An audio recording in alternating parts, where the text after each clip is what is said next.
All right, so I put up a video about these pop-ups a couple days ago, and a lot of questions came up, and I realized I did an absolutely terrible job explaining how I use this. So I'm gonna try in this video to kind of consolidate some of that information, kind of feeding off of the comments and the questions, because I just threw it up there. I was like, maybe somebody will find this interesting, and then it looks like it could actually be helpful to a lot of people. So again, this is our pop-up 1.5 PVC. It's gray so that the sun won't decay it as quickly. It's got the notch, the chamfer, and a hole drilled through it. The chamfer is just to help me line it up on the wire so that I don't have to fish around a bunch. And then this hole, I'll show you that in just a second, but I take and stick a piece of insulated wire through that if I'm gonna leave this in place, because the last thing I want is for something to hit the fence down the line and jump the wire out of that notch. So this will actually capture the entire wire. And then this down here sets on to a post, and that is 16 inches of pipe on top of the post, and it captures it really well. There's no way for this to jump off. But I'll show you how I do it on a polywire fence, like a temporary polywire fence, like what's behind me. And then I'll go over to one of our new, we've got a brand new actually high-tensile fence over here, and I'll show you the system we use on that. So let's look at the polywire fence first. Okay, so on these polywire fences, I use these O'Brien step-in posts, and the way that this wire is captured, you just twist that post and the wire will come up and out of there. So if I need to pull this wire off to lift it up, I just twist the post and pop the wire off of it. On our corners, we use a 3/4 inch fiberglass post, like this one here. This is, man, I forget the name of it. It's like a sunblock or sun shield or something like that. You can find them on, what's the name? Powerflex, I think, sells these, but it's a coated fiberglass post so you don't get splinters in your hand. So I use those for our corner posts on the polywire, and so I'll also use those to set my pop-up on, and that's what y'all saw in that previous video. One of the questions is, how did I get the wire disconnected from this? And the answer to that is, I never had the wire connected to that. The wire is always hung on these blue O'Briens.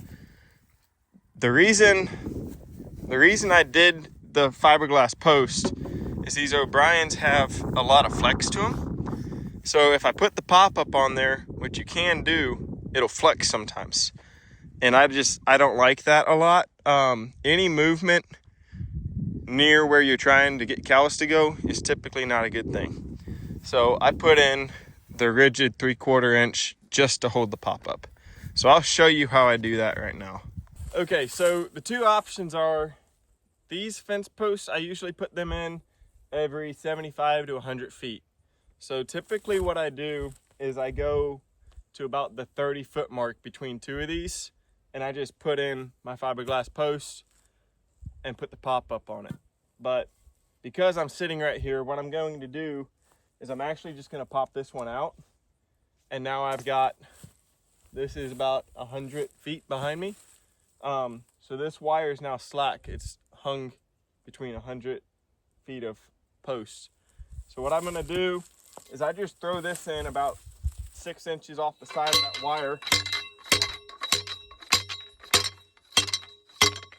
and I just have to put it in. I did that one a little extra. You only need it in a couple inches because it's not taking side load. But the reason I do it a couple inches off of the poly wire is because I'm using a metal post pounder, and I don't like getting shocked. So on the poly wire, I put it in the middle and leave the whole rest of the wire hung on these O'Brien posts. I don't usually pull them out like this. This is just for showing you because I'm already parked here and have the camera set up. So then I take this and I slide it on. That chamfer makes it so I don't have to aim. I'll slide it on. And then if I'm going to leave it here and I'm gonna have cows walking back and forth underneath of this, like if I'm grazing them back to water, I take a piece of insulated wire. This is like for running your high tensile underground. You run insulated wire underneath of a gate or something. It's jacketed for, this is not the extreme duty stuff, but it's jacketed for running under gates and all of that kind of, under roads, anything like that. So I take this and stick it through this hole in the top and bend it down, and that works as a cotter pin to keep that polywire from jumping back out the top, so that I don't have to worry about accidentally fencing cows off of water if that poly jumps out of that notch. Super unlikely that it will, but there's always the possibility. So that's just to keep the polywire contained, and then you just set that up there, and you've got a fence lifted 8 feet in the air, and the cows walk through here. And there's no way really, even if you drove a truck through down there, you probably would just rip the fence down. I don't think that would come off. And this is 16 inches onto here, so you've really got to hit it to get that thing to fall off. Like that's 3 inches on there, and it's still holding. So it's contained at the top with the insulated wire, and it's contained at the bottom with 16 inches of lift before it can come off. So that's how I do it on the polywire fences. Just to show a real good detail of this, that polywire sits at the bottom of the notch, about 1.5 inches in, and then the wire runs over the top of it to keep it captured. So there's no way I can flip this thing all the way upside down and that wire is still captured. There's no way for it to come out. Now, just because I mentioned it, I figured I'd show you what it looks like to set it on top of one of these O'Briens. Same thing, you just grab the wire, stick it in there, and then this slides all the way down on top of that O'Brien, and it's pretty secure. It just moves a lot. So it's not really gonna go anywhere, and I can do it like this. It's just, if it's windy or anything, I would much prefer to take and put this in there. This holds it so much more solid than that O'Brien post does. These things are just, they're designed to have flexibility in them, and I just prefer not to have that. I also prefer not to shock my head on this polywire, so I'm going to put it back down. You can do this all without ever touching the wire because you have it contained so well, especially if you have your insulated cotter pin in there. You really have full control of that wire the whole time. And I've never shocked myself doing a pop-up. I've shocked myself a lot of other ways, but the pop-up isn't one of them. So, still looking for a better name, by the way. Let me know if you think of something. Okay, so now we're over here at our high tensile fences.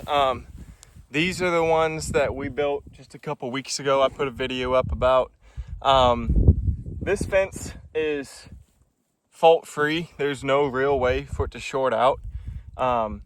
It really is a game changer when it comes to fencing. I think it might be the ultimate fence. That might just be me, but you can go check out the video on that and see what you think.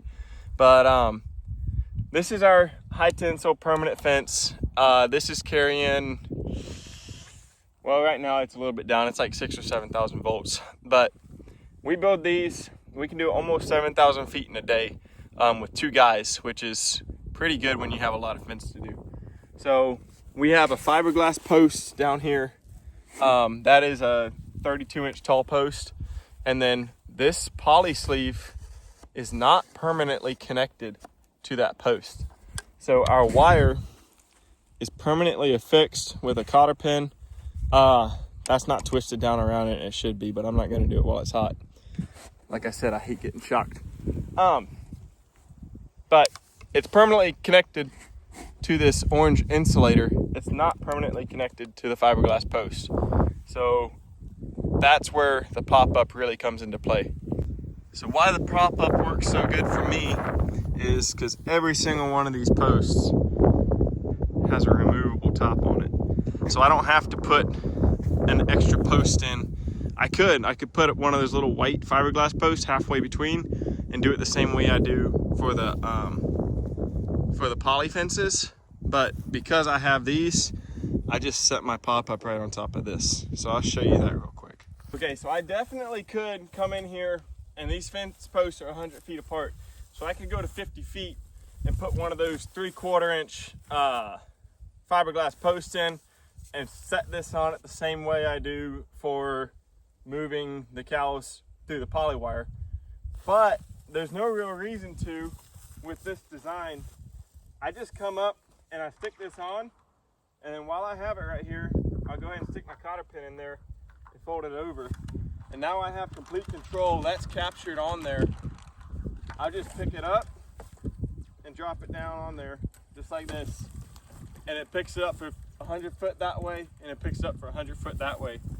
These insulators are cut at 24 inches, I believe, is what I put them at.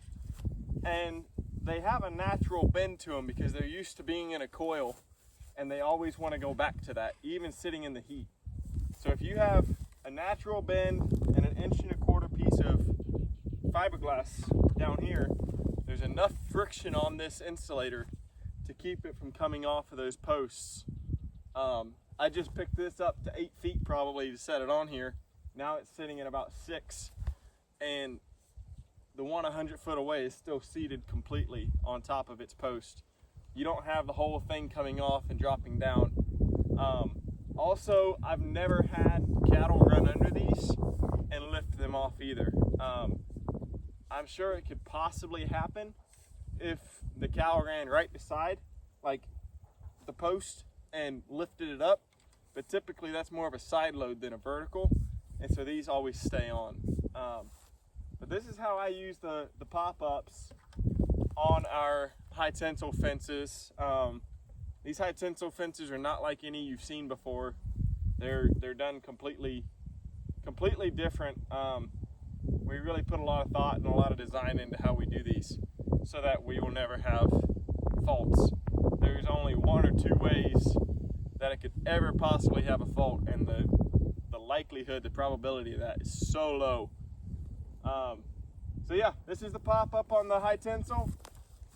You just set it back down, drop that back on there, and if you need to, you can tap it on with your PVC pipe.